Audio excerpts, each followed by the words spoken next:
हरे कृष्णा कृष्णा हरे हरे, हरे राम राम राम हरे हरे। तो सभी भक्तों का स्वागत है आज के भागवत कथा में। तो मैं बहुत बहुत धन्यवाद देना चाहूँगा सभी भक्तों को जिन्होंने अपना समय निकाल के हरि कथा के लिए दिया है, भागवतम श्रवण करने के लिए। तो हमने कल है पूरा देखा कि कैसे पांडव जो है अपना सब कार्य छोड़ के जो है अ, भगवत धाम की तैयारी करने वाले हैं। तो ये जो है 15वां अध्याय, उसका शीर्षक है पांडव से रिटायर टाइमली। तो उसमें अर्जुन आके कैसे बतलाते हैं कि उनकी आंखों से आंसू निकल रहे होते हैं, वो बोल नहीं पाते हैं, फिर भी कैसे वैसे मुश्किल से बोलने लगते हैं। और ये बतलाते हैं कि कैसे जो मेरे पास इतनी भी शक्ति थी, हाँ, वो सब शक्तियाँ कृष्ण के द्वारा है थी, लेकिन अब जब कृष्ण नहीं है तो ये सारी शक्तियाँ चली गई हैं। वंशियो तो हम महाराजन हरिन बंधु रूपिना, ये न मैं पार्थम तेजो देव विस्पनाम महत।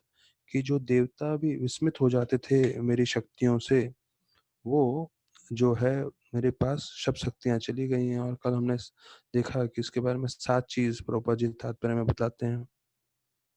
फिर बोलते हैं कि जो भगवान से मैं एक पल भी विरह नहीं कर पाता था, वो भगवान चले गए हैं। और अभी मेरा जीवन उस समान हो गया है जैसे शरीर बिना आत्मा के, अर्थात मृत के समान है, क्योंकि भगवान चले गए हैं। मृतकः मृतकः मतलब मैं एक एक मृत शरीर के समान हो गया हूँ, क्योंकि भगवान चले गए हैं। और फिर हमने देखा कि कैसे अर्जुन याद करते हैं कि भगवान की कृपा से मुझे क्या क्या मिला। तो बोलते हैं मैंने द्रौपदी का हाथ जीता, मैंने कैसे जो है माया दानव को आश्रय दिया, इंद्र को परास्त किया था। और उसमें हमने देखा कि प्रभुपाद जी बोलते हैं कि भक्त की कृपा से भगवान की कृपा मिलती है, और भगवान की कृपा से वैष्णव का सेवा मिलता है। तो हमें जब वैष्णव को सेवा करने मिले तो हमें समझना चाहिए कि हमें भगवान की कृपा मिली है, और भगवान की कृपा हमें भक्तों की कृपा से मिलता है। फिर बोलते हैं कैसे जरासंध को उन्होंने परास्त किया भीमसेन ने, और कैसे द्रौपदी को जिन्होंने अपराध किया था दुशासन उन्होंने, तो उनका अंत हुआ। दुर्वास मुनि से कैसे बचाया उन्होंने कि, और उनको जो शक्ति मिली थी उन्होंने वैसे शिव को भी प्रसन्न किया था, और भगवान शिव से उनको पाशुपति अस्त्र मिला था। उन्होंने कैसे निवात कवचों का अंत किया था, और कैसे जो है विराट राज्य में जब गैया चुराए थे कौरवों ने, तो उन कौरवों को भी परास्त किया था। और फिर बता देते हैं अंतिम में जब युद्ध हुआ था, तो जो कौरव सेना थे और जिसमें इतने इतने महारथी थे, तो उनसे भी जो है कृष्ण भगवान ने उनको बचाए थे। और कल हम 16वां श्लोक अंत किए थे, जिसमें सब योद्धाओं का वर्णन था। भीष्म, द्रोण, कर्ण, भूरिश्रव, जो है जितने भी सारे योद्धा हैं उनका शाल्य, जयद्रथ, और वो बताया जाता है could not even touch a hair on my head, अर्थात ये लोग सारे के सारे मिलके जो है मेरे बाल भी बांका नहीं कर पाए, मेरा स्पर्श भी नहीं कर पाए। क्यों? क्योंकि भगवान की कृपा थी। तो ये श्लोक में वापस से बतला रहे हैं कि कैसे भगवान जो हैं अपने जयद्रथ का हमने सुना कि कैसे जब अर्जुन उनको मारने वाले होते हैं तो कृष्ण भगवान उनको बतलाते हैं कि भाई ऐसे मारो कि उनका सर जो है उनके पिताजी की गोदी में गिरे। तो ये हमने कल पूरा चर्चा किया था। तो ऐसे उनका फिर उनके पिताजी का भी अंत हो गया जयद्रथ के। तो ये 16वां श्लोक हुआ था। अभी 17वां श्लोक में बोलते हैं My enemies neglected to kill me when I descended from the chariot to get water from my thirsty horses। अर्थात कि युद्ध के समय में जब मैं पानी निकाल रहा था अपने घोड़ों के लिए, तो जो है दुश्मनों का आक्रमण नहीं हुआ। ये क्यों नहीं हो पाया? क्योंकि भगवान ने मुझे बचाया था। तो ये आखिरी श्लोक है। 5 से 17 श्लोक में अर्जुन जो है भगवान ने क्या क्या उन पे कृपा की थी उसका स्मरण कर रहे हैं। 5 से 17। तो अभी तक हमने कल पूरा चर्चा कर लिया था, ये उस श्लोकों का आखिरी श्लोक है, 17वां श्लोक, जिसमें बतला रहे हैं कि कैसे भगवान जो हैं उनको पूरी तरह से सुरक्षा देते हैं, जिस समय वो पानी दे रहे थे अपने घोड़ों को। तो इसका वर्णन पूरा आता है तात्पर्य में। प्रभुपाद बोलते हैं कि जब युद्ध होता है, तो युद्ध में हमेशा रणभूमि में पानी की कमी होती है, ये सबको मालूम है। और उधर पानी जानवरों के लिए और आदमी के लिए मिलना बहुत मुश्किल है। बताया जाता है कई बार सैनिक इसलिए मर जाते हैं क्योंकि उनको पानी नहीं मिलता, और कितने-कितने सैनिक प्यास के कारण रणभूमि में मृत्यु के घाट उतर जाते हैं, कितने घायल सैनिक बिना पानी पिए मर जाते हैं। तो पानी बहुत मुश्किल है रणभूमि में मिलना, ऐसे करके प्रभुपाद वर्णन करते हैं। तो फिर बोलते हैं कि अगर हम जो धरती है, धरती के एक जो ऊपर के भाग है, अगर उसको हम हटा दें, तो उधर से पानी मिलने का जो है व्यवस्था हो सकता है, जिसे बोलते हैं principle of boring the ground. Prabhupada बोलते हैं कि ये लोगों को आज भी मालूम है कि कैसे बोरिंग लगाते हैं और उससे पानी निकाल सकते हैं धरती के नीचे से। लेकिन अर्जुन इतने कुशल थे, इतने तेज थे कि जस्ट वो एक तीर मारते थे और तीर मार के धरती में से पानी उत्पन्न कर देते थे। तो प्रभुपाद लिखते हैं कि ये जो है अभी भी वैज्ञानिक लोगों को ये ज्ञान मालूम नहीं है कि कैसे किस जगह से पानी तुरंत निकाल सकते हैं। उनको बोरिंग मालूम है, पर ऐसा कला नहीं मालूम है जो अर्जुन को मालूम था। ऐसे करके 17वें श्लोक में बतलाते हैं। अभी हम 18वां श्लोक से 23 श्लोक है। ये जो 5-6 श्लोकों का श्रृंखला है, इसमें बताया जाता है कि अर्जुन याद कर रहे हैं भगवान के साथ जब वे बहुत ही उन्होंने समय बिताए, जब भगवान उनके बहुत ही प्रिय मित्र थे, और उन्होंने जो उनके साथ निकट का समय बिताया था, वो 18 से 23 श्लोकों में वर्णन है। तो अभी ये सारे श्लोक जरूरी हैं, हम सारे के सारे श्लोक चर्चा करेंगे 18 से 21 तक। तो पहला हम लोग श्लोक बोलते हैं साथ में, 18वां श्लोक।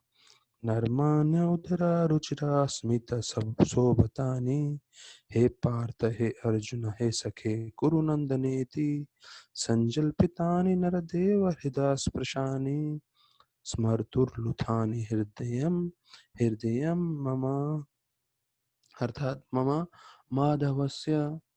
अब ये देखिए श्लोक में बतला रहे हैं कि कैसे भगवान ने जितने भी मैंने उनके साथ मजाक किए हैं, जो उनसे मैंने दोस्त समझ के बात किया, उन्होंने सारे मेरे अपराध क्षमा कर दिए।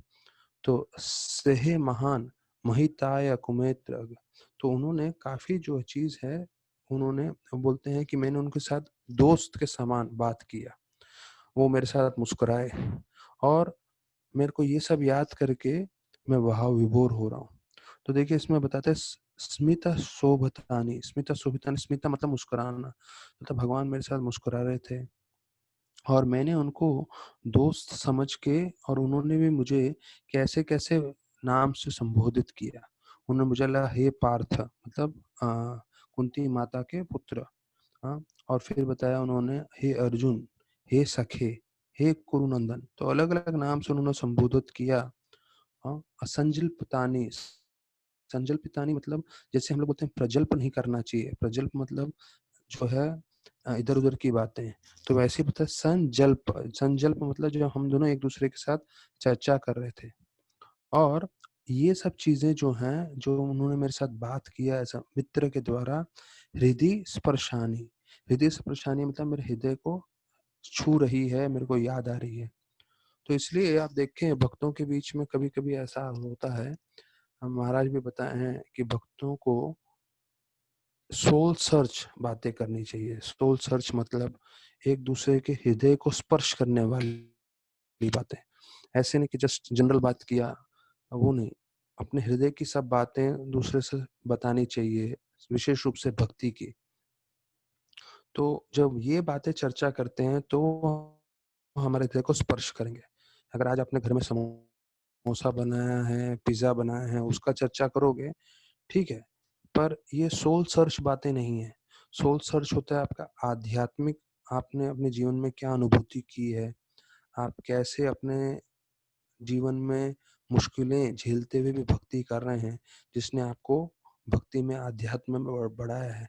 तो ये सब इसके बारे में चर्चा करने के बारे में बतलाते हैं। फिर बोलते हैं स्मर्तु लुठानी हृदयम माधवस्य। बोलते हैं ये सब हम जब याद करते हैं तो क्या होता है कि हमारा जो हृदय है, और अर्जुन बोल रहे हैं, वो पूरी तरह से भगवान की ओर आकर्षित हो जाता है जब भी हम भगवान के साथ ये सब स्मरण कर रहे हैं, भगवान की ये सब लीलाएं। तो मैं वापस से बोलूंगा कि जो हृदय स्पर्शानी का मतलब है कि आपके हार्ट टचिंग। तो आप याद करिए, जब आपको किसी भक्तों ने कुछ अपने दिल की बात बताई थी, या आपने किसी भक्तों को दिल की बात बताई है, तो आपको हमेशा मन में रह जाता है। तो ददाति प्रति गन्नाति गुह्यम आख्याति पृच्छ्यते। तो ददाति प्रति गन्नाति गुह्यम आख्याति पृच्छ्यते मतलब अपने दिल की बात बताएं और दिल की बात सुने। तो ये चीजें हृदय को स्पर्श कर जाती हैं, और वही इसमें 18वें श्लोक में बताया गया है। अब 19वां श्लोक हम लोग साथ में चर्चा करते हैं। संन्यासनात् विकथना भोजनादिषु ऐख्याद्व्यासेषु रथवान् इति विप्रलब्धा सख्यो सखेव पितव्रत तमस्य सर्वं सेहा महान महितव्य कुमातेरगम्ये। तो बोलते हैं मैं और कृष्ण भगवान साथ में हम लोग चलते थे, हम लोग आसनम अर्थात हम लोग बैठते थे, आतना हम लोग जो है सोते थे, चलते थे, बैठते थे सब साथ में, और साथ में भोजन आदिशु मैं और कृष्ण भगवान एक मित्र की तरह खाना भी खाते थे साथ में।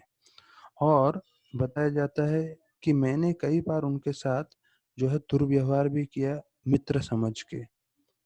तो भगवान जो है बड़े कृपालु हैं, उन्होंने कभी भी मेरा दुर्व्यवहार जो है उन्होंने बुरा नहीं माना और सहन कर लिया। तो आखिरी लाइन में आता है सेहे महान महिताया कुमार्थ अघम में। तो बताया जाता है कैसे उन्होंने सहन कर लिया जितनी भी मेरी गलतियां हुई, किस समान, जैसे कोई मित्र अपने दूसरे मित्रों की गलती सहन कर लेता है, या पितृवत तानयस्य, कि जैसे पिता अपने पुत्र की गलतियां सहन कर लेता है। तो बोलते हैं भगवान बड़े कृपालु हैं, भगवान जो है हमारी सारी गलतियां क्षमा कर लेते हैं। ऐसे करके अर्जुन जो है याद कर रहे हैं सब भगवान के साथ के लीलाएं किए हुए। अब ये 20वां श्लोक हम पढ़ेंगे। सोहम नृपेन्द्र रहिता पुरुषोत्तमेन सख्या प्रियेण सुहृदयेन शून्या अध्वन्य विक्रम परिग्रहम अंगरक्षम गोपेर असाध्भिरबले अबलेव वृंचितोस्मि। तो अभी बोलते हैं कि किस तरह से उनके जब भगवान अभी चले गए हैं और वो नहीं हैं, तो उनके पीछे से कैसे एक गोपाओं ने, आम आदमियों ने मुझे परास्त कर दिया, और मेरे से जो कृष्ण भगवान की हैं रानियों को छीन के ले गए। तो ये बोल रहे हैं नृपेंद्र, सो हम नृपेंद्र, नृपेंद्र अर्थात युधिष्ठिर महाराज को संबोधित करते हुए बोल रहे हैं, हे राजन, रहिता पुरुषोत्तमेन, मतलब अभी कृष्ण भगवान की कृपा मेरे से हट गई है, और उनकी कृपा नहीं रहने के कारण क्या हुआ, प्रियेन सुहृद हृदयेन शून्य, जो मेरे सबसे प्रिय मित्र थे, प्रियेन, प्रिय मतलब जो सबसे प्रिय होते हैं, सुहृद मतलब वापस से जो प्रियतम है उसको बोलते हैं, सुहृद मतलब जो आपके बहुत शुभ चिंतक हैं, हृदयेन, हृदयेन मतलब जो मेरे हृदय के बहुत प्रिय थे, या मेरे लिए जैसे अर्जुन बोलते हैं वो मेरे लिए हार्ट एंड सोल थे। जैसे हम लोग बोलते हैं ना कि हम किसी से बहुत प्यार करते हैं, ये मेरा हृदय है, he is my life and soul, तो वो बोलते हैं हृदय ना शून्य है। तो अभी वो मेरे हृदय थे और अभी चले गए हैं तो सब कुछ शून्य हो गया है, और जो है मेरे से एक छोटा सा कार्य भी नहीं हुआ, क्योंकि मैं उनका अंग रक्षम मतलब उनका बॉडीगार्ड जैसा था, मैं उनको लेके जा रहा था, पर मैं उनको जो है बचा नहीं पाया। और वहां पे गोपा असद भी, जो आम गोपाएं थे, उन्होंने मुझे परास्त कर दिया, और जो है इनको लेके चले गए करके। तो अभी इसमें बड़ा प्रश्न आता है कि कैसे अर्जुन जो है उनका एक कार्य था कि कृष्ण भगवान की सारी रानियों को सुरक्षा करके द्वारका से हस्तिनापुर लाना, पर बीच में बताया जाता है ये ग्वाले जो थे उन्होंने आक्रमण किया, अर्जुन को परास्त कर दिया और उनको सब ले गए। तो ये कैसे संभव हो सकता है? तो प्रभुपाद जी तात्पर्य में बोलते हैं, एक चीज ये समझना है that how is it possible Arjuna could be defeated by a gang of cowherd men and how such cowherd men touch the bodies of the wives। इसमें दो चीजें हैं, एक अर्जुन कैसे परास्त हुए, दूसरा कृष्ण भगवान की बीवियों को कैसे लेके गए स्पर्श करके, ये जो गोपाएं थे दूसरे काउहड़ मैन। तो प्रभुपाद लिखते हैं विश्वनाथ चक्रधर ठाकुर ने जो है विष्णु पुराण और ब्रह्म पुराण में से जो है इसका बारे में बतलाया है कि एक बार स्वर्ग लोक में अप्सराएं ने अष्टवक्र मुनि की बहुत सेवा की। तो अष्टवक्र मुनि उनसे काफी प्रसन्न हो गए और उन्होंने ऐसा वर दिया इन अप्सराओं को कि आपको पूर्ण पुरुषोत्तम भगवान आपके पति के रूप में मिलेंगे। तो इन मुनि जो थे अष्टवक्र मुनि, इनका नाम अष्टवक्र इसलिए बना है पड़ा था क्योंकि वो 8 जगह उनके शरीर में वो मुड़े हुए थे। अष्टवक्र 8 जगह पे मुड़े हुए मुनि, उनका नाम था अष्टवक्र। तो जिस तरह से वो चलते थे तो पूरी तरह से हिलते थे। तो ये देवताओं की जो पुत्रियां थी, अप्सराएं थी, ये आशीर्वाद मिलने के बाद जोर से हंसने लग गई। तो जैसे ही वो हंसने लग गए तो अष्टवक्र मुनि को बहुत बुरा लगा और उन्होंने वापस से श्राप दे दिया। बोला भले ही तुम्हें भगवान जो है पति के रूप में मिलेंगे, पर मैं तुम्हें श्राप देता हूँ कि कई डकैत आके आपको उठा के लेके जाएंगे। तो सारी की सारी अप्सराएं जो थी वो मुनि के चरणों में पड़ के प्रार्थना करने लगी और बोले अरे आप ऐसा मत करिए, हमसे बड़ा अपराध हो गया, हम आपके ऊपर हंसे, आप कृपा करके क्षमा कर दीजिए और अपना श्राप का कुछ तो जो है समाधान निकालिए। तो बोलते हैं ठीक है। अष्टवक्र मुनि उनसे प्रसन्न हो जाते हैं और बोलते हैं क्योंकि मैंने श्राप दे दिया है, मैं वापस से श्राप को रोक नहीं सकता, पर मैं इतना अवश्य बताऊंगा कि जो आपको लेके जाएंगे वो भगवान ही होंगे, लेकिन भगवान डकैत के रूप में आएंगे। तो बताया जाता है, प्रभुपाद लिखते हैं कि भगवान ही स्वयं आए डकैत के रूप में और अर्जुन को परास्त करके अपनी रानियों को लेके गए। क्योंकि बताया जाता है ये जो रानियां थी वो कृष्ण के संगी पार्षद थी, कोई और उनको स्पर्श करते ही वो अदृश्य हो जाएंगी, इतनी शक्ति थी। लेकिन ये लीला में ऐसा है कि भगवान खुद ऐसा लीला करते हैं। तो ये था 20वां श्लोक। 21वां श्लोक अभी हम साथ में चर्चा कर सकते हैं। तद्वै धनुस्थ ईश्वस रथो हयस्ते सोहम रथे नृपतयो यति आनमन्ति सर्वशनेन तत् अबुध असद ईशकृतम भस्मान हुतम कुहका रधम इवोक्तम उष्याम। तो इसमें बोलते हैं कि कैसे जो है भगवान चले गए हैं। तो भगवान चले जाने के बाद 3 उदाहरण देते हैं कि मैं कुछ भी कार्य करूं तो उसका कोई शक्ति नहीं है। जैसे 3 उदाहरण देते हैं कि अगर आप राख में घी डालोगे तो अग्नि नहीं आएगी। अग्नि तभी आ सकती है जब उसमें जो है अग्नि हो या चिंगारी हो लकड़ी में या कहीं पे, तब आप घी डालोगे तो अग्नि प्रज्वलित होगी। अगर राख में आपने घी डाला उसका कोई असर नहीं होने वाला है। तो हम कुछ भी कार्य करते हैं लेकिन भगवान एक बार अपना छत्र छाया हटा देते हैं, भगवान अपनी रक्षा हटा देते हैं, फिर उस कार्य का कोई मतलब नहीं है। दूसरा बोलते हैं अगर कोई जादू से नोट निकालने की कोशिश करे तो जादू से हम सबको मालूम है कोई नोट नहीं आते। या तो फिर तीसरा उदाहरण देते हैं कि अगर हम धरती में अगर बीज डालें पर वो धरती बंजर हो तो उसका भी कोई असर नहीं है। तो ये 3 उदाहरण देके बोलते हैं कि भगवान के विरह में जो है जो कुछ भी कार्य कर रहे हैं वो उसका कोई फल नहीं है। तो बताया जाता है तद वै धनुष तब ईश्व सरथो हृदयस्ते, कहते में वही मेरे हाथ में गांडीव है, मेरे वही तीर हैं, वही रथ है, वही घोड़े हैं, मैं भी वही अर्जुन हूँ। नृपतो ये तो आत्मनंती, और कि सारे के सारे राजा मेरे को प्रणाम करते थे, मेरे को सम्मान देते थे, और अभी इन डकैतों के द्वारा मैं परास्त हो गया हूँ, ऐसे करके वर्णन कर रहे हैं।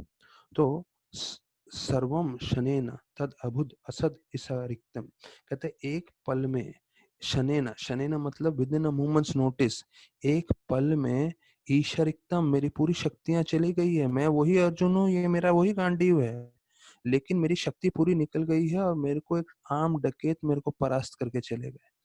तो ये देखिए, ये जो पिछले हम लोग ने श्लोक में चर्चा की, या 5वें श्लोक में इस अध्याय के, वही चीज पे वापस से अर्जुन दोहरा रहे हैं। और प्रभुपाद जी उसमें बार बार एक ही चीज बताएंगे कि कैसे हमें ये चीज समझना है कि हम में जो भी शक्ति है, पराक्रम है, कुछ भी हम कर सकते हैं, वो सब भगवान की कृपा के कारण है। तो भगवान की कृपा नहीं रहेगी, हम कुछ नहीं कर पाएंगे। तो उसका तात्पर्य महत्वपूर्ण है। प्रभुपाद लिखते हैं कि, प्रभुपाद शुरुआत करते हैं तात्पर्य में ही, I have discussed more than once, one should not be puffed up by borrowed plumes, कि हम जो है किसी और की शक्ति पे नाज नहीं करने चाहिए। कहते हैं जितनी भी शक्ति आती है वो सब भगवान कृष्ण से आती है, और तब तक कार्य करती है जब तक भगवान की इच्छा है। और जब भगवान उसको खींच लेते हैं शक्तियों को, तो हम कुछ नहीं कर पाएंगे। और प्रभुपाद उदाहरण देते हैं कि ऐसे अगर हमारे घर में कोई ट्यूबलाइट जल रही है, तो ट्यूबलाइट क्यों जलती है? क्योंकि मेन पावर हाउस से करंट आ रहा है। अगर हम मेन पावर हाउस जो बिजली का है उसको बंद कर देंगे, तो आपके घर में ट्यूबलाइट भी नहीं जलेगी। तो पावर हाउस कौन है? कृष्ण भगवान। और हम लोग जितने भी लोग भी कुछ भी कार्य कर रहे हैं, वो पावर हाउस अर्थात कृष्ण भगवान का जो है शक्ति है। दूसरा उदाहरण देते हैं कि माता पिता जब तक चाहें तब तक बच्चा खेल सकता है, लेकिन जैसे ही माता पिता बोले बंद करो, तो माता पिता पूरा समेट लेते हैं, बच्चों को वापस खींच लेते हैं खेलने से। तो बोलते हैं उसी प्रकार से मानव जो कुछ भी कर रहा है पृथ्वी पे या दूसरे लोकों पे, देवतागण, वो सब क्यों कर रहे हैं? क्योंकि भगवान उसके लिए सहमति दे रहे हैं, भगवान कृपा दे रहे हैं। अगर भगवान कृपा न दें तो ये नहीं हो पाएगा, कुछ भी कार्य नहीं कर पाएंगे। और फिर बताते हैं कि कैसे 22 और 23वें श्लोक में कि यदुवंश जो है उनको ब्राह्मण के द्वारा श्राप मिला, और उन्होंने एक जो है मदमस्त थे, वो शराब पी के, बताता है प्यूट्रीफाइड राइस, जो चावल का एक तरह से शराब बनता है, वो उन्होंने पी लिया, और उसको पी के आपस में युद्ध करके सारे के सारे यदुवंशी एक दूसरे को मार के उन्होंने अंत कर दिया। तो ये 22 और 23वें श्लोक है। बच्चे 4-5 बचे हैं यदुवंश में, बाकी के सारे मृत होके अपनी लीला समाप्त करके चले गए हैं। तो फिर अभी बताया जाता है 24 से 31 श्लोक में, इन श्लोकों में वर्णन आता है कि अर्जुन जो है वापस से भगवान के दिए हुए शिक्षण के ऊपर जो है ध्यान करते हैं। तो अभी हमने देखा कि कैसे इस अध्याय में अर्जुन पहले तो ये देखते हैं, बताते हैं कि कैसे भगवान ने हम पे बड़ी कृपा की 5 से 17 में। फिर 18 से 23 में वो ये बतला रहे हैं कि कैसे भगवान के बिना जो है अभी जो उन्होंने मेरे साथ इतनी सारी लीलाएं की थी, कैसे मैं विरह में हूँ। और अभी बोल रहे हैं कि भगवान के जाने के पश्चात मैं भगवान के उन शिक्षणों पे ध्यान दे रहा हूँ, भगवान की लीलाओं पे ध्यान दे रहा हूँ, कि जो भगवान ने गीता में बताया था। तो जैसे मैंने बताया था, ये काफी जरूरी सेक्शन है 24 से 31 तक, उसमें हम चर्चा करेंगे। अच्छा, उससे पहले एक और आपको मुझे कथा बताना था कि कैसे एक बार भक्तजान ठाकुर, ये सच्ची कहानी है, वो हरिनाम करके जा रहे थे। तो हरिनाम करते हुए एक बच्चा तकरीबन 8-10 साल का उनके साथ जुड़ गया हरिनाम के साथ, और हरिनाम करते करते भक्तजान ठाकुर के साथ उनके गौड़िया मठ में आ गया, जो तकरीबन कुछ किलोमीटर दूर था। तो पूरा समय हरिनाम करते हुए आ गए। तो भक्ति सिद्धांत ठाकुर उस बालक से इतने प्रभावित हो गए, और उनको हाथ देखना भी आता था, नक्षत्र जो है सबसे बड़े, बताते थे ना उनको, सूर्य सिद्धांत का उन्होंने किताब भी लिखा था, उनको सब चीज मालूम था। भक्तिनाथ ठाकुर कभी कभी अपने ब्रह्मचारियों के साथ चलते थे, चलते चलते उनका हाथ पकड़ के देखते थे, और हाथ पकड़ के देखते थे, बोलते तुम्हारे हस्तरेखा में लिखा है तुम ग्रस्त बन जाओगे, जाओ शादी कर लो। तो ऐसे करके भक्तिसिद्धांत ठाकुर कभी भी बोल देते थे। तो उनको मालूम चला कि ये जो बालक है ये आध्यात्मिक रूप से बहुत प्रगति करने वाला है। तो जब उनके माता पिता खोजते हुए आए तो उन्होंने उनके माता पिता को बोला कि मैं इस बालक को गोद लेना चाहता हूँ, क्योंकि ये आध्यात्मिक रूप से बहुत शक्तिशाली बनेगा, इसमें बहुत आध्यात्मिक गुण है। तो उन्होंने स्वीकार कर लिया। उन्होंने बोला अरे इतने बड़े आचार्य हैं, मठाधीश हैं, वो चाहते हैं हमारे बच्चे का पोषण करेंगे। तो माता पिता खुश हो गए, उन्होंने दे दिया उस लड़के को। और उसके बाद बताया जाता है कि कई सालों तक वो मठ में रहा लड़का, और तकरीबन तकरीबन 25-30 साल, 25-27 साल का हो गया होगा जब उसने, भक्तिसिद्धांत ठाकुर ने उसको बाहर पढ़ाई भी कराया और साथ साथ भक्ति में भी वो बहुत तीव्रता से उसने तरक्की की। तो तकरीबन तकरीबन जब 25 साल का हो गया तब बताया जाता है भक्तिसिद्धांत ठाकुर प्रचार कार्य से दूसरे शहर में गए थे। तब उसके माता पिता को लगा नहीं, हमारा पुत्र है, हमें ये पुत्र वापस चाहिए, करके उसको लेकर आ गए अपने घर में और बोले वापस नहीं जाए, इसलिए तुरंत हम इसका विवाह करा देते हैं। तो विवाह कराने के लिए उन्होंने सब तैयारी कर ली और उसके नक्षत्र के हिसाब से लड़की भी ढूंढ ली और में विवाह चल रहा था। तो विवाह चल रहा था, विवाह संपन्न नहीं हुआ था। तो भी उसी वक्त भक्तिसिद्धांत ठाकुर आए और उन्होंने पूछा ये लड़का कहाँ है। तो बोले उसको तो माता पिता ले गए, और जब पता लगा है कि वो उनकी विवाह कर रहे हैं तो प्रभुपाद जो भक्तिसिद्धांत ठाकुर थे वो अपने साथ एक दूसरे भक्त को लेके गए, और विवाह के बीच में उनका जो शिष्य था मंडप में बैठा हुआ है शादी करने के लिए, और उसके साथ उसकी जो है होने वाली बीवी है अग्नि के सामने। अभी बस प्रारंभ हुआ था, विवाह हुआ नहीं था। तो उस लड़की के पिता को भक्तिसिद्धांत ठाकुर जाके मिलते हैं और बोलते हैं देखो, अगर आप इस लड़के से आपकी बेटी की शादी कराओगे तो आपकी बेटी जिंदगी भर दुखी रहेगी, क्योंकि इसके हस्त रेखा में संन्यास योग है। संन्यास योग मतलब ये सन्यासी वृत्ति का है, ये सब कुछ छोड़ देगा और आपकी बेटी को भी छोड़ देगा। आपकी बेटी जीवन पर्यंत रोने लगेगी, रोती रहेगी, और मैं इनका गुरु हूँ। फिर भी आपको विवाह कराना है तो कराओ, नहीं तो मैं आपको दूसरा समाधान देता हूँ।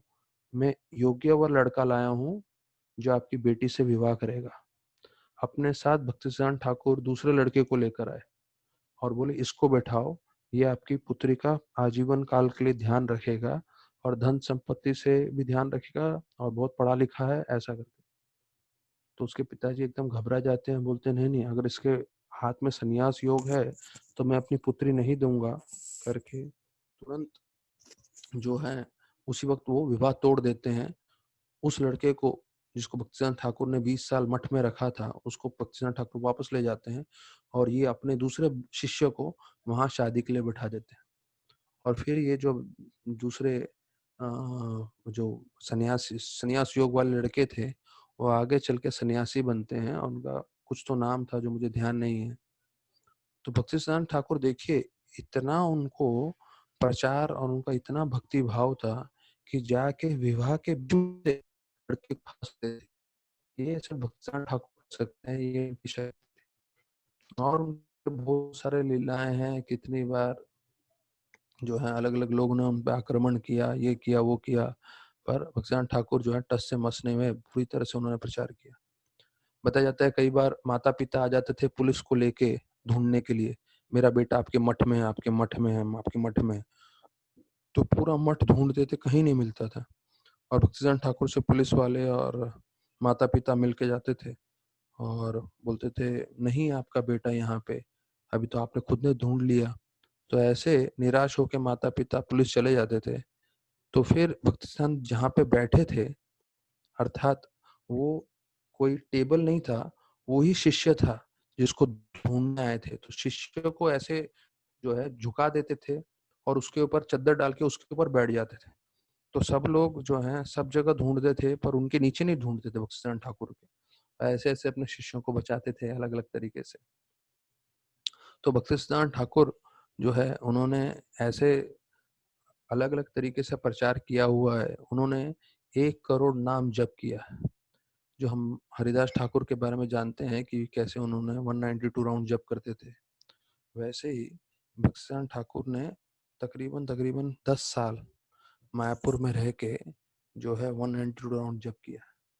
और बताया जाता है अभी बरसात का मौसम आने वाला है, तो बरसात के समय में चतुर्मास्य में वो एक हाथ में जपमाला रहता था और एक हाथ में छतरी रहता था। क्यों? क्योंकि वो जिस कुटिया में बैठ के जप करते थे, तो कुटिया में छेद था, पानी गिरता रहता था। तो अपने आप को बरसात से बचाने के लिए जो है उनके पास समय तो होता नहीं था, क्योंकि 192 राउंड जप करते थे। तो अपने आप को बरसात से बचाने के लिए अपने सर पे छतरी पकड़ के रखते थे, एक हाथ से छतरी और दूसरे हाथ में जपमाला, और 192 राउंड्स पूरा समय करते थे। ऐसे 10 साल उन्होंने 192 राउंड्स किया था, जिसके कारण देखिए कितने शक्तिशाली आचार्य बने हैं वो। तो अभी लॉकडाउन का समय है, हमें भी कोशिश करना चाहिए कि अगर हम भी थोड़ा ज़्यादा माला कर सकें, क्योंकि चैतन्य महाप्रभु का एक ही शिक्षण है कि हम जितना माला करेंगे और जितना हरिनाम लेंगे, तो उससे हम जो है हमारा शुद्धिकरण होगा। तो राधानाथ महाराज बताते हैं, भक्त के जीवन में एक ही प्रॉब्लम है। हम लोग ने चर्चा किया है कि भक्ति सिद्धांत ठाकुर ने बताया है, पूरे पूरे पृथ्वी पे एक ही प्रॉब्लम है। क्या एक प्रॉब्लम है? कृष्ण भक्ति नहीं है। अगर कृष्ण भक्ति होगी तो सारे प्रॉब्लमों का समाधान हो जाएगा, सारी मुश्किलों का समाधान है।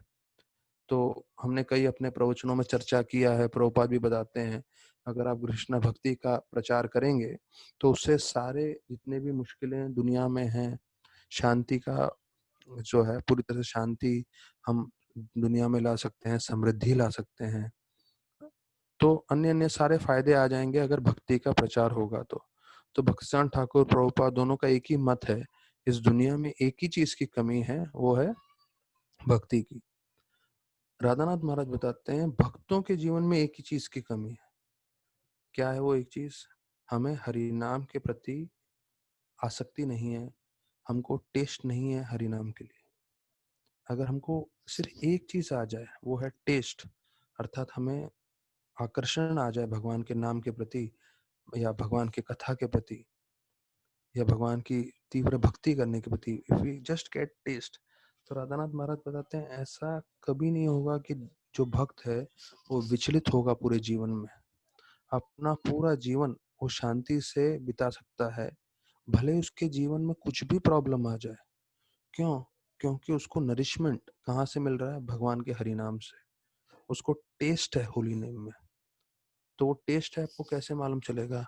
आप अपने आप रोज सुबह ब्रह्म मुहूर्त में उठ जाओगे, तो आपको लगेगा कि अरे मेरे को नींद आ रही है, मेरे को तकलीफ हो रही है, रात की नींद पूरी नहीं हुई है।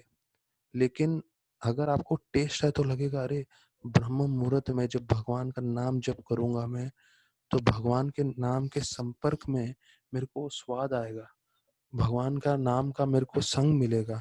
तो कैसे मैं इस नाम का संग को छोड़ सकता हूँ ब्रह्म मुहूर्त में?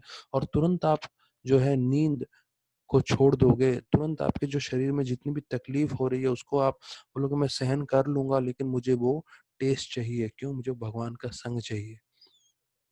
तो हमारे इंद्र प्रभु बोलते हैं, हम लोग ने कम से कम इस्कॉन में 100, 200, 500 बार सुना होगा, 99% of the spiritual advancement comes by chanting of the holy name.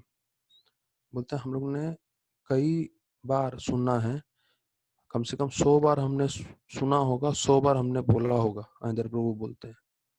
लेकिन आनंद प्रभु बोलते हैं एक बार भी हमने रियलाइज किया इस बात को कि हमारा 99% आध्यात्मिक उन्नति जो है वो है हरि नाम से होने वाला है। तो हम लोगों को कोशिश करना है, जितना हो सके दिल लगा के जप करना है और ज़्यादा से ज़्यादा करने की कोशिश करनी चाहिए। जैसे अंग्रेजी में बोलते हैं, practice practice makes the man perfect. Radhanath Maharaj को जब से हरि नाम जो है हरे कृष्णा महामंत्र जो है गंगा देवी में से मिलता है, गंगा देवी में वहाँ 1 महीना ऋषिकेश में महाराज प्रार्थना कर रहे थे, तो गंगा देवी में से जो है उनको ये 16 शब्दों का महामंत्र मिलता है। तो वास्तविक रूप में देखा जाए तो महाराज का दीक्षा गंगा देवी ने स्वयं दिया है और गंगा देवी ने यह महामंत्र महाराज को दिया। तो महाराज तब से रोज 64 माला कम से कम करते थे, जैसे हम लोग 16 माला करते हैं कम से कम, तो राधानाथ महाराज कम से कम 64 माला रोज करते थे। ये महाराज का रोज का नियम था। और ऊपर कितना माला करते थे वो अलग, उसका तो कोई संख्या है नहीं। यहाँ तक कि बताया जाता है कि महाराज न्यू वृंदावन में थे और गौर पूर्णिम का दिन था, तो वहां पे भी 64 माला, तो महाराज तो रोज का करते ही हैं, तो उस दिन भी महाराज 64 माला किए। और फिर गौर पूर्णिम के दिन महाराज ने प्रार्थना किया महाप्रभु से, महाप्रभु आज आपका जन्मदिन है, मैं आपको क्या अर्पण करूं। ऐसा प्रार्थना करते हुए महाराज ने दिल से एकांत जगह में, अंधेरे का जगह था, महाराज बतलाते हैं कि मैंने 64 माला किया और 64 माला करके मैंने खूब प्रार्थना की, हे प्रभु क्या अर्पण करूं। तो उनको 2 शब्द सुनाई दिए उनके हृदय में से, वो थे योर हेयर। अर्थात उस समय तक जब तक न्यू वृंदावन में थे उन्होंने अपना सर पूरी तरह से मुंडवाया नहीं था। महाराज का ये धारणा थी कि जब मैं सर मुंडवाऊंगा अर्थात मैं पूरी तरह से समर्पित हो जाऊंगा। लेकिन जब गौर पूर्णिम के दिन उनको ये शब्द सुनाई दिए कि मैं क्या भगवान को अर्पण करूं, चैतन्य महाप्रभु को, और चैतन्य महाप्रभु को 64 माला करने के बाद गौर पूर्णिम के दिन उनको ये 2 शब्द सुनाई दिए, योर हेयर, तो महाराज ने उसी वक्त जाके अपना सर मुंडवा लिया। तो महाराज बताते हैं कि उस समय लोग इतने उनसे क्रोधित थे आश्रम में। जैसे सोचिए ना, अगर राधा गोपीनाथ मंदिर में कोई ब्रह्मचारी है जिसके बड़े बड़े बाल होंगे, तो हम लोग बोलेंगे या तो तुम आश्रम में मत रहो भैया, या तो आश्रम में रहना तो सर मुंडवाओ, क्योंकि सारे ब्रह्मचारी का शेव्ड हेड होता है, सर मुंडवाते हैं। तो राधानाथ महाराज बतला रहे थे कि कैसे न्यू वृंदावन में सब लोग बहुत परेशान थे क्योंकि महाराज अपना सर मुंडवा नहीं रहे थे, और कैसे गौर पूर्णिम के दिन उनको प्रेरणा मिला माला करके। तो उसी प्रकार से हम अपने जीवन में जब भी भगवान का नाम जब तीव्रता से करेंगे तो ददामि बुद्धि योगम तम येन माम उपयंते। भगवान हमें जो है अंदर से प्रेरणा देंगे, क्या सही है, हमें कैसे हर समय क्या कार्य करना है, कैसे करना है करके। तो अभी जो है जैसे मैंने बताया, अर्जुन जो है वापस से भगवान के दिए हुए शिक्षण के ऊपर जो ध्यान कर रहे हैं। तो 24वां श्लोक में वर्णन करते हैं कि भगवान पूर्ण पुरुषोत्तम कृष्ण के कारण कि कई लोग जो हैं अपने आप की रक्षा कर पाते हैं और कई लोग रक्षा नहीं कर पाते हैं। ये 24वें श्लोक में बताते हैं, Arjun accepts everything as Lord's will, कि अर्जुन ये स्वीकार कर रहे हैं कि जीवन में जो कुछ भी हो रहा है वो सब कृष्ण भगवान के कारण है।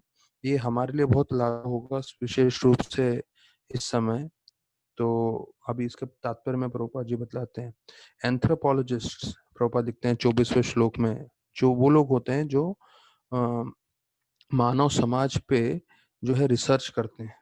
तो वो लोग काफी चीज रिसर्च करते हैं पर ये नहीं जानते हैं कि सब कार्य के पीछे भगवान का हस्ताक्षेप है, कि भगवान चाहे तो सब कुछ अच्छा होगा और भगवान नहीं चाहे तो कितना ही आप अच्छा करने की कोशिश करो वो कभी संभव नहीं होगा।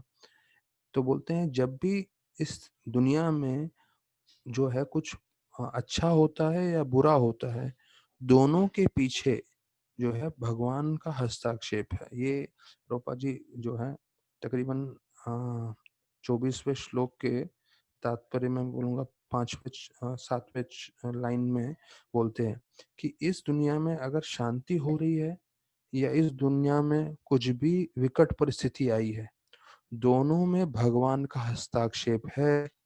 प्रभुपाद लिखते हैं, not even a blade of grass moves without the will of the Lord. हमने भी सुना है भगवान की इच्छा के बिना एक घास का तिनका भी नहीं हिल सकता। तो अभी इस परिस्थिति में है तो हमें ये एक चीज समझना चाहिए भक्तों को कि ये भगवान का हस्ताक्षेप है। कृष्ण भगवान गोपीनाथ जी चाहते हैं कि इस दुनिया में ऐसा बीमारी फैले और उसके कारण, उनकी शक्ति के कारण ऐसा हो रहा है।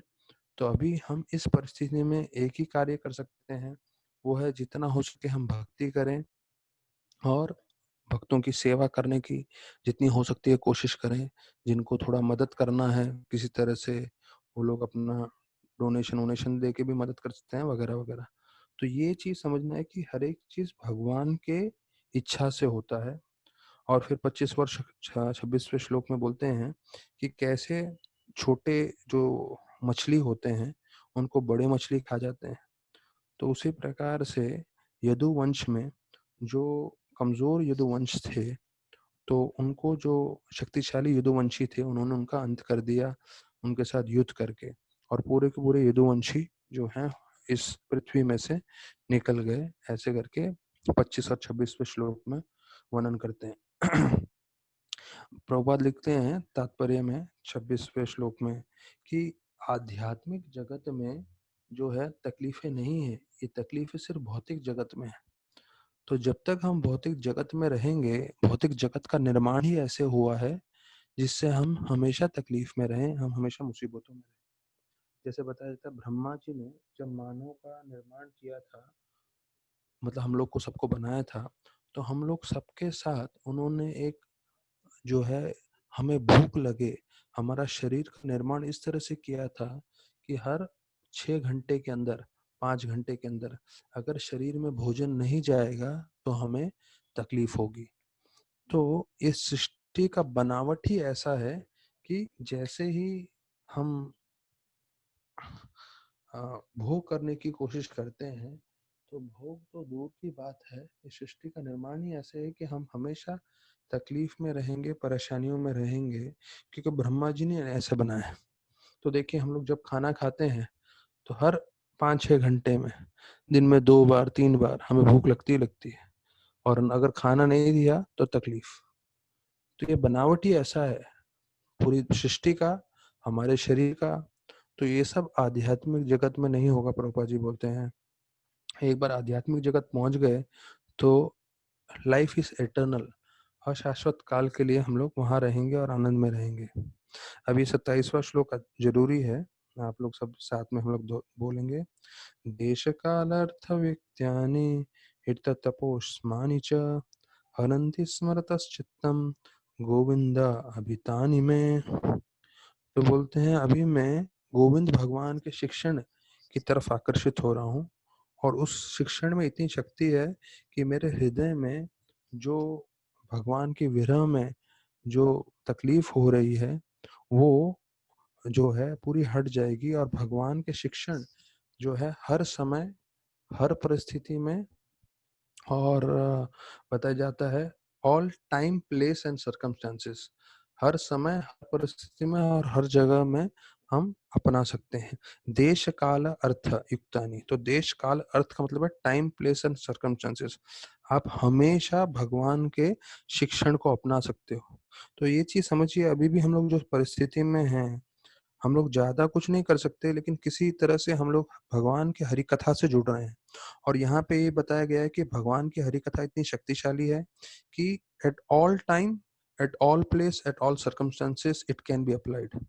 तो ये चीज समझना है कि सिर्फ अभी लॉकडाउन हुआ है, कोरोना वायरस है करके नहीं, अब से लेके हमारे जीवन के अंत समय तक हमें हमेशा भगवान के शिक्षण का आश्रय लेना है, क्योंकि भगवान का शिक्षण हमें हर समय बचा सकता है, जो प्रभुपाद भी बताएंगे तात्पर्य में। तो बोलते हैं इसके श्लोक में कि कैसे हमारे जो हृदय हैं वो तापों से, जो है मुश्किलों से जूझ रहे हैं। जैसे हमने बताया ताप त्रयोमूलनम, 3 तरह के ताप होते हैं, तो वो पूरी तरह से बुझ जाते हैं भगवान के लीला का, भगवान की कथा का आश्रय लेने से। हरंती स्मृता चित्तम, कहते हैं ये पूरा हमारा मन हर लेता है। तो इसका एक चीज बताया जाता है कि हमारे हृदय में जितनी भी जो है तकलीफ हो रही है, तो वो पूरा हरने की शक्ति है भगवान गोविंद के शिक्षण में। तो अभी प्रभुपाद इसका तात्पर्य बहुत जरूरी है। तो बोलते हैं कि जो गीता बताया था वो अर्जुन के लिए नहीं था, it is explain but also for all time in all lands. ये देखिए प्रभुपाद जी इतना अच्छा चीज बता रहे हैं, हर समय और हर किसी भी प्रांत में। ऐसे नहीं कि सिर्फ भारतवर्ष के लिए, प्रभुपाद लिखते हैं all time and in all lands, मतलब आप पूरे विश्व भर में इसका प्रचार कर सकते हैं, विश्व में सभी लोगों को ये लागू होता है। फिर प्रभुपाद बोलते हैं 3 चीज, Bhagavad Gita can be consulted in all critical times, अर्थात कितना भी आपका नाजुक समय हो या विकट परिस्थिति हो, आप हर समय में जो है गीता को पालन कर सकते हैं। ये बहुत जरूरी है। 3 पॉइंट, पहला कि नाजुक से नाजुक परिस्थिति में आप जो है गीता पढ़ सकते हो, गीता को ध्यान कर सकते हो और गीता के हिसाब से अपना जीवन व्यतीत कर सकते हो। अगर आप इसे करोगे तो दूसरा चीज प्रभुपाद बताते हैं, it will give you solace from all kind of mental agonies, मतलब जितना भी मानसिक तनाव है उस तनाव से आप निकल जाओगे। तो देखिए, एक है, जैसे हमने पहले भी चर्चा किया है, बीमारी, और बीमारी का होता है समाधान। अब जैसे कोरोना वायरस का समाधान नहीं है इसलिए पूरी दुनिया अटकी हुई है, तो वैसे ही यहाँ लिखा है मेंटल एगनीज, मतलब मानसिक रूप से तनाव। अगर हमें लग रहा है हम मानसिक रूप से खुश नहीं हैं, मानसिक रूप से हमारे मन मन में तनाव है, वी आर स्ट्रेस्ड, हम डिस्टर्ब्ड हैं, हम विचलित हैं, समाधान क्या है? भगवान की हरि कथा का पाठ, भले वो आप गीता बोले या भले ही भागवत बोले, तो उससे समाधान आएगा। तो एक चीज जैसे है, बहुत स्पष्ट रूप से समझ लीजिए सारे भक्तगण, हमारा मन में जब भी विकार आ रहा है, जब भी हम मन में फ्रस्ट्रेटेड फील कर रहे हैं, तो हमें मुड़ के देखना है क्या हमने भगवान की हरि कथा का श्रवण किया है। नहीं किया है तो तुरंत समय निकाल के 1 घंटा 2 घंटा जो है तुरंत आप हरि कथा का श्रवण करें और देखें कैसे आपका मन वापस से जो है एकाग्र हो जाएगा, मन हमेशा आनंदित हो जाएगा। इस्कॉन लीडर्स में थे हम लोग, तो वहां पे उन्होंने एक ग्रुप बनाया हुआ है जो इस्कॉन के टॉप लीडर्स जो हैं, वैया शेख प्रभु और वो लोग सब करते हैं। इस ग्रुप को बोलते हैं कैड ग्रुप। कैड ग्रुप अर्थात CAD, chapter a day. Chapter a day मतलब रोज वो लोग एक अध्याय गीता का पाठ करते हैं, या तो सिर्फ श्लोकों का, या तो फिर सिर्फ श्लोकों के साथ सिर्फ ट्रांसलेशन का। वो क्यों करते हैं? क्योंकि गीता के श्लोकों में इतनी शक्ति है, अभी हम लोग को समझ में आए न आए क्योंकि सबको कंठस्थ तो है नहीं, लेकिन गीता के श्लोकों में इतनी शक्ति है कि जब आप उसको श्रवण करेंगे तो उससे हमारा मन अपने आप कंट्रोल में रहेगा, हम अपने आप जो है आनंदित या हैप्पी फील करेंगे। तो अपने मन को खुश रखना है तो उसका समाधान बताया हुआ है। यहाँ प्रभुपाद जी बोल रहे हैं, जब आप हरि कथा सुनेंगे, भगवत गीता सुनेंगे या भागवत सुनेंगे तो आपके मानसिक तनाव पूरे हट जाएंगे। तो ये चीज हमें बहुत ध्यान रखना है कि ये भागवत है और प्रभुपाद जी के एक एक वाक्य सही है। तो अगर हमारे मन को हमें वश में रखना है तो उसका उपाय है कि हम हरि कथा सुने। फिर बताया जाता है तीसरा, पहला था कि किसी भी विकट परिस्थिति में हम भगवद गीता सुन सकते हैं, उसका आश्रय ले सकते हैं। दूसरा, आपके मानसिक तनाव हट जाएंगे हरि कथा का आश्रय लेने से। और तीसरा, अगर किसी भी मुश्किल परिस्थिति में आप फंसे हुए हो तो ऐसे परिस्थिति से समाधान भगवान का, शास्त्र का आश्रय लेने के कारण होता है। तो प्रभुपाद तीसरा लिखते हैं, way out of great entanglements which men embrace one in some critical hour, कि आप किसी मुश्किल समय में, मुश्किल परिस्थिति में फंसे हुए हो और कोई समाधान नहीं निकल रहा है, तो आपको क्या करना चाहिए? भगवान की गीता का आश्रय लेना चाहिए, तो उससे आपको समाधान भी मिलेगा। तो पहला बोलते हैं कि मुश्किल समय में आप जो है गीता का स्मरण करें। दूसरा बोलते हैं आपके मानसिक तनाव को हटाएगा। और तीसरा बोलते हैं समाधान देगा। ये सबसे मुख्य है।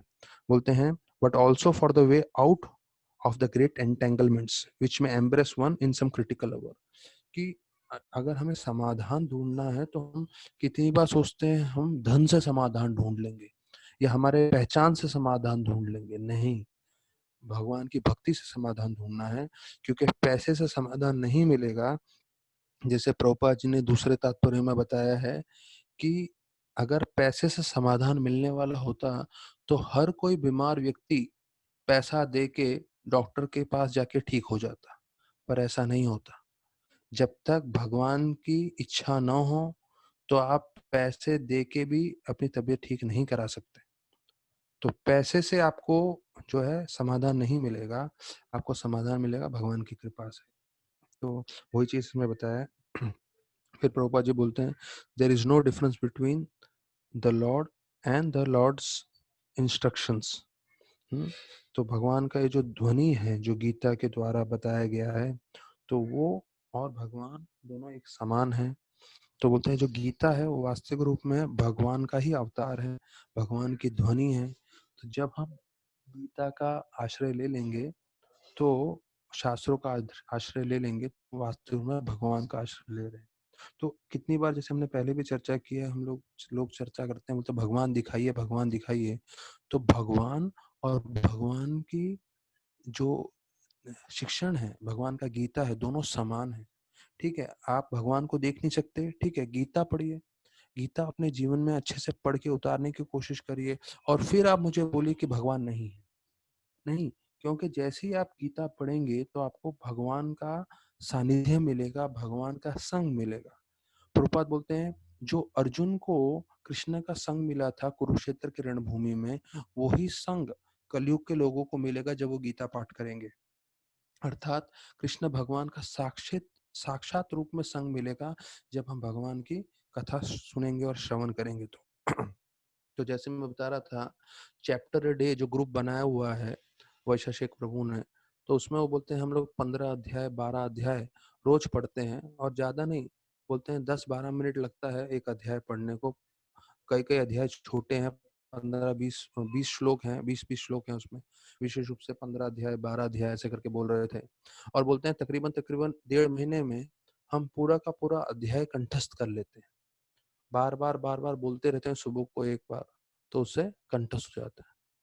तो ये बहुत अच्छा चीज है। अगर कोई भी प्रभु जी माता जी जिनको एक आध अध्याय रोज पढ़ना है, प्रारंभ कर सकते हैं, तो उससे हमें भगवान की कृपा मिलेगी। और जो है, हमको ये सब, हमारा मन भी शुद्धिकरण होगा, जो भी आगे आने वाले श्लोकों में वर्णन आता है।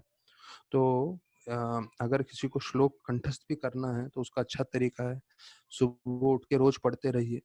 मैं जयंत महाराज के साथ कितनी बार सेवा किया हूँ, तो जयंत महाराज का भी नियम है, रोज सुबह को एक अध्याय जो है पूरा पाठ करेंगे। उनके पास कृष्ण बलराम का विग्रह है, गोवर्धन की शिला है, और उनका रोज सुबह को अभिषेक करते हैं, और उनको जो है पुष्प अर्पण करते हैं, फिर फल अर्पण करते हैं, उनकी आरती करते हैं, और उनकी प्रसन्नता के लिए एक अध्याय गीता का जो है उनके सामने बैठ के उच्चारण करते हैं।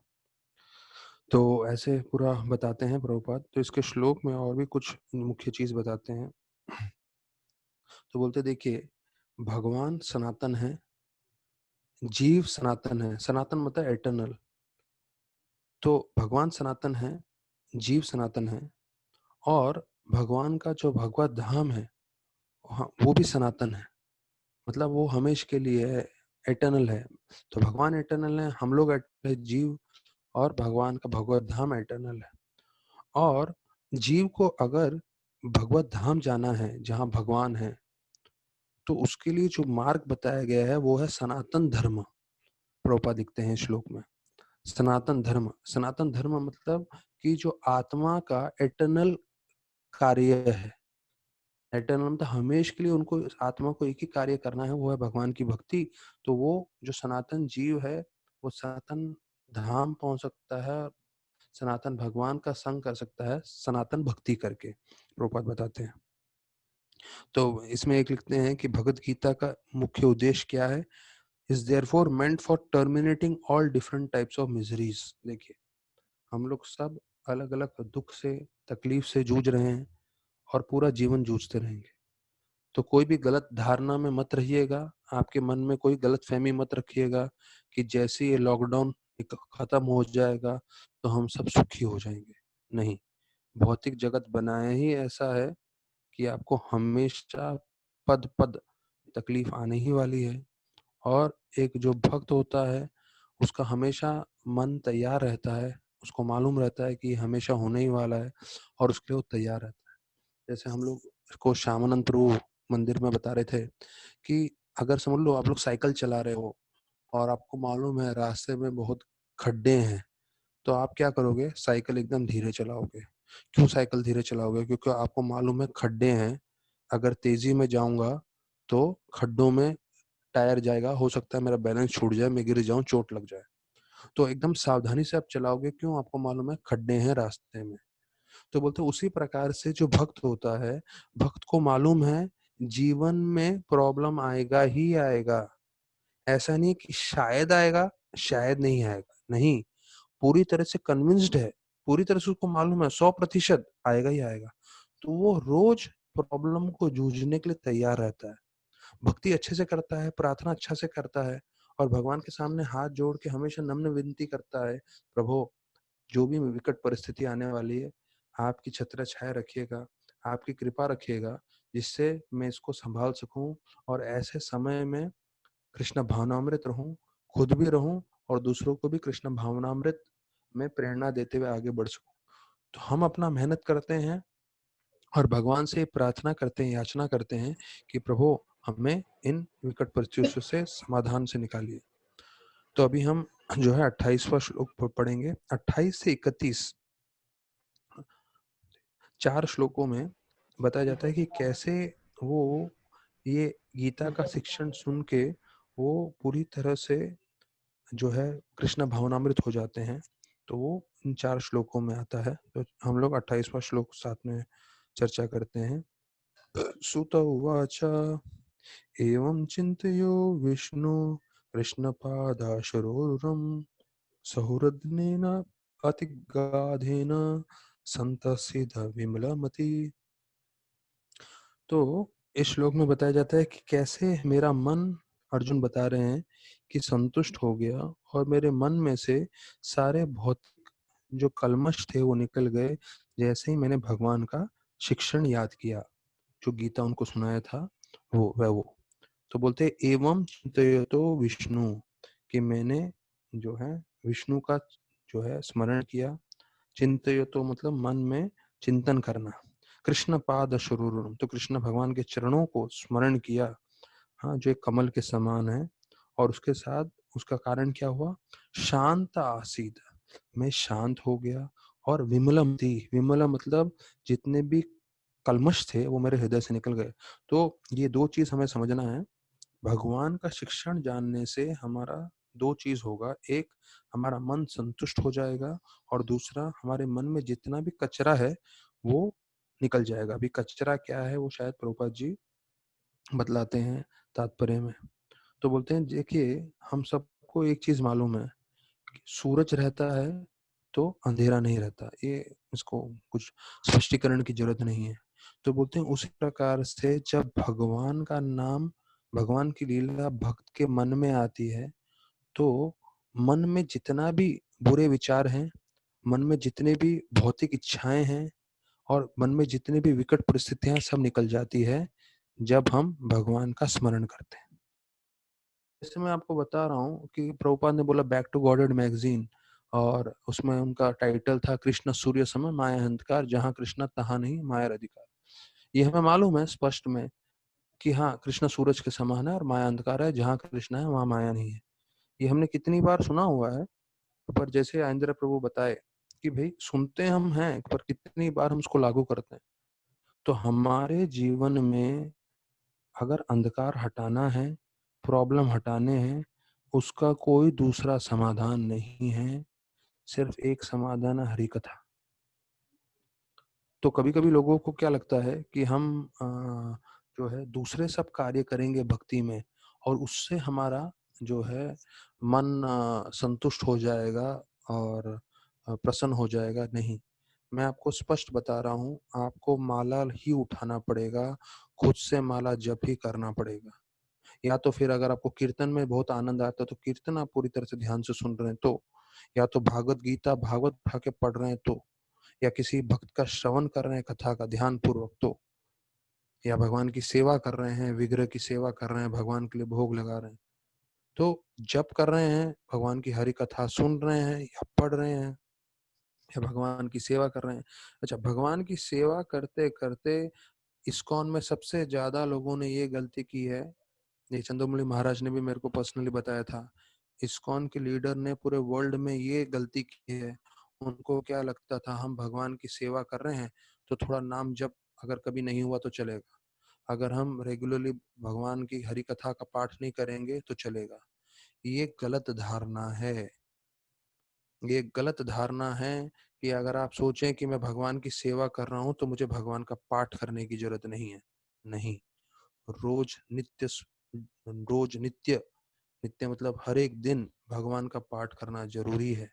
जैसे हम लोग वचन देते हैं दीक्षा के समय कि हम रोज़ 16 माला जप करेंगे, उसी प्रकार से हमें भगवान का श्रवण भी रोज़ करना चाहिए। वो हमें शक्ति देगा, वो हमें ऊर्जा देगा आगे भक्ति करने का। तो फिर 29वें श्लोक में बतलाते हैं, ये बहुत मुख्य चीज़ है, इसको आप जो है ज़रूर मान के चलिए कि जो लोग अपने भक्तों में ये आदत रहती है कि भाई किसके पास समय है पढ़ाई करने का, पर समय होता नहीं है। ज़रूरी चीज़ों के लिए आपको समय निकालना पड़ेगा और समय देना पड़ेगा, और अगर आप वो नहीं करेंगे तो हमेशा आप तकलीफ में रहेंगे। अभी हम लोग एक प्रोग्राम में थे, वहाँ पे बता रहे थे, अगर आपने 30 साल से खाना खाया है, तो इसका मतलब ये नहीं कि आने वाले 15 दिन आप खाना नहीं खाओ। 30 साल खाना खाया अच्छी बात है, लेकिन फिर रोज़ खाना ज़रूरी है। अगर आप रोज़ नहीं खाओगे और 1 हफ्ता भी छोड़ दोगे तो अपने आप कमज़ोरी आ जाएगी। तो अगर आपने 5 साल से भक्ति की है, 10 साल से भक्ति की है, 20 साल से भक्ति की है, तो आपको लगेगा अरे मैंने इतने साल से भक्ति की है, मैं माला नहीं करूँगा चलेगा, मैं पढ़ाई नहीं करूँगा चलेगा। नहीं, ऐसा नहीं है। आपको रोज़ भगवान का नाम जप करना है, रोज़ भगवान की हरि कथा सुननी है। वो आपको शक्ति देगा, वो आपको ऊर्जा देगा। 29वें श्लोक में बताया जाता है, सब लोग साथ में पढ़ सकते हैं। वासुदेवांग्राय अ, वासुदेवांग्राय अनुध्यान पारिमिता रमहसा भक्त्या निर्मता ताशेषा कश्यधीशीनो अर्जुन। तो इसमें बताते हैं कि कैसे जब भी मैं भगवान के बारे में स्मरण कर रहा था तो मेरा भगवान की तरफ भक्ति बढ़ रहा था, और मेरे मन में जितने भी कल्मश थे उनका सब नाश हो रहा था, वो कम हो रहे थे। तो कल्मश मतलब क्या है, प्रभुपाद बोलते हैं, अगर आपकी पर्पट में फर्स्ट लाइन में बोलते हैं, अगर आपके मन में भौतिक इच्छाएं हैं अर्थात मन में कचरा है, तो ये अभी 1 मिनट आप लोग सब सोच लीजिए आपके मन में क्या क्या भौतिक इच्छाएं हैं। तो जो भी भौतिक इच्छा है आपके मन में, इसका मतलब वो कचरा है, प्रभुपाद जी बतला रहे हैं। तो बोलते हैं कि अगर आप, तो इसके तात्पर्य में बहुत अच्छा चीज बताते हैं। बात बोलते हैं कि इस भौतिक इच्छाओं के कारण ही हमें बार बार इस पृथ्वी पे जन्म लेना पड़ रहा है, अलग अलग शरीर में भोग करने के लिए। यहाँ मैंने सुना था कि प्रभुपाद बोले अगर आपको एक रसगुल्ला भी भोग करने की इच्छा रहेगी आपके मन में, तो फिर से पृथ्वी पे आना पड़ेगा रसगुल्ला भोग करने के लिए। तो प्रभुपाद बोलते हैं भक्ति इतना शक्तिशाली है कि भक्ति के कारण आपके जो है असली स्वरूप, जो भौतिक इच्छाओं का है, वो आपको दिखने लगता है। प्रभुपाद लिखते हैं the naked form of material desires becomes manifest and the intelligence of the living being is specified in the true colour. अर्थात भक्ति इतनी शक्तिशाली चीज है, भक्ति करने से आप समझ जाएंगे कि भौतिक जो इच्छाएं हैं वो कितनी बेकार हैं, और उससे कितना नुकसान होता है जीव का, और उसके कारण कैसे हम जो है पुनरपि जन्म पुनरपि मरणम, जन्म मृत्यु के चक्कर में अटके रहते हैं। तो वो वर्णन आता है 29वें श्लोक में। अभी हम 30वां श्लोक वो साथ में पढ़ते हैं। गीतम भागवतम ज्ञानम यत्तत्संग्रहं मूर्धनि कालकर्म तमोरूधम पुनराद्यगमत् प्रभो। तो इस श्लोक का अनुवाद से पहले मैं जस्ट आपको बताना चाहूंगा कि कैसे जीवन में कुछ उसमें भगवान का हस्ताक्षेप होता है, भगवान करते हैं, जो प्रभुपाद जी भी बतलाए। तो मैं जस्ट हरि कथा सुन रहा था, उसमें बताते हैं कि कैसे एक गंधर्व थे, तो वो स्वर्ग लोक में परिक्रमा कर रहे थे, तो कुबेर जो हैं, जो हमको मालूम है कि ट्रेजरर हैं सारे देवताओं के, उन्होंने उनके बगीचे से कोई फूल चुरा रहा था बार-बार। तो उन्होंने ऐसा श्राप घोषित कर दिया कि जो भी इस बगीचे से फूल चुराएगा वो उसी वक़्त राक्षस बन जाएगा। तो बताया जाता है कि कैसे एक गंधर्व हुहू के पुत्र उधर आते हैं, उनको मालूम था इस श्राप का बारे में, और वो जैसे ही फूल उधर से तोड़ते हैं, तो फूल तोड़ते ही उनका गंधर्व का शरीर से राक्षस का शरीर बन जाता है। और वो तुरंत राक्षस बन जाते हैं, तो उनको समझ में भी नहीं आता, अरे! मैं राक्षस कैसे बन गया? मैं तो गंधर्व था, मैं तो देवता था। तो देखिए, ऐसा नहीं कि सिर्फ़ पृथ्वी में बहुत सारे प्रॉब्लम हैं, स्वर्ग लोकों में प्रॉब्लम नहीं है। स्वर्ग लोक की भी अलग-अलग कथा आती है पुराणों में, इतिहास में, वेदों में, कि कैसे एक सिर्फ फूल तोड़ने से वो गंधर्व राक्षस बन गया। क्यों? क्योंकि उस जगह पे पहले कुंवर ने श्राप दे के रखा था, और वो बनते हैं प्रलंबासुर। और फिर जब वो क्षमा याचना करते हैं तो उनको वर दिया जाता है कि आपको जो है बलराम जी आपका उद्धार करेंगे। तो ऐसे आप देखें सब लोगों के जीवन में अलग-अलग, अलग-अलग आके विकट परिस्थिति है। तो चित्रकेतु महाराज की कथा में हम सुनते हैं कि कैसे वो शिव भगवान को देखते हैं कि कैसे वो माता पार्वती को गोदी में बैठ के कथा करा रहे हैं। तो वो बोलते हैं कि हो सकता है कि भविष्य में कोई आपका अनुकरण करेगा तो उनका नाश हो जाएगा, तो ये सही नहीं है। शिव भगवान को बोलते हैं कि आप कर सकते हैं क्योंकि आप महाजन हैं, आप महादेव हैं, पर आपको कोई गलत तरीके से समझेगा और वो अनुकरण करने जाएगा तो उसका नाश हो जाएगा, ऐसे करके बोलते हैं। तो पार्वती को बहुत बुरा लगता है और पार्वती तुरंत उनको श्राप दे देती है। अब चित्रकेतु महाराज की भावना क्या थी? वो भविष्य में लोगों का कल्याण करना चाहते, उस हेतु से उन्होंने बोला, और उसमें महादेव की निंदा नहीं की। उन्होंने बोला महादेव आप कर सकते हैं, आप महान हैं, पर भविष्य में जो जीव है, उसका जो है पतन हो जाएगा अगर वो आपका अनुकरण करेंगे तो। और माता पार्वती समझ नहीं पाई और माता पार्वती ने श्राप दे दिया कि तुम असुर बन जाओ, और चित्रकेतु महाराज वित्रासुर बन जाते हैं। तो देखिए, लेकिन ये भी उनके अच्छे के लिए था। फिर एक ही जीवन वृत्रासुर का, राक्षस का, उन्होंने आखिरी जीवन किया और सीधा भगवत धाम चले गए। तो बताया जाता है कि कभी भी जीवन में कुछ भी होता है, हमें समझना चाहिए ये भगवान के कृपा के कारण ही हुआ है, और ऐसे समय में हमें एक चीज नहीं छोड़ना है, वो है भगवान भक्ति। तो अगर आपको पूरा प्रवचन इतने दिन में कुछ समझ में आया हो या नहीं आया हो, हम लोग इतने सारे श्लोक पे श्लोक चर्चा कर रहे हैं, अध्याय पे अध्याय चर्चा करे जा रहे हैं, पर एक चीज समझना है, अगर आपको ये पूरा भागवत समझना है, नित्य रूप से दिल लगा के भक्ति करते रहे। यही पूरे गीता भागवत का सार है। दिल लगा के प्रेम भाव से भक्ति करें, वैष्णव आराधना करें, तो आप निश्चित रूप से आपका जीवन सार्थक होगा। तो ये 30वें श्लोक में बताते हैं because of the Lord's pastime activities and because of his absence, it appeared that Arjuna forgot his instructions. तो भगवान लीला समाप्त करके चले गए थे, तो ऐसा प्रतीत हो रहा था कि अर्जुन ने ये सब उनके शिक्षण गीता के भूल चुके हैं, पर वो वास्तविक नहीं था। उन्होंने वापस से उसका स्मरण किया और फिर से जो है उनको सब ये ज्ञान प्राप्त हुआ। तो यही चीज बताया गीता भागवतम ज्ञानम। तो जो भागवन भगवान ने गीता का जो ज्ञान दिया था, और कहाँ दिया था?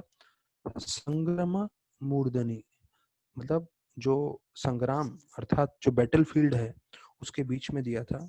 और काल कर्म तमोरूधम, तो ये जो ज्ञान दिया था वो कभी कभी ऐसा लगेगा कि हम लोग काल के प्रभाव से या कर्म के समय से या हमारे कार्यों से इसको भूल चुके हैं, लेकिन जैसे हम उसको फिर से ध्यान करेंगे तो पूरी तरह से वो जो है हमारे जीवन को प्रकाशित करेगा।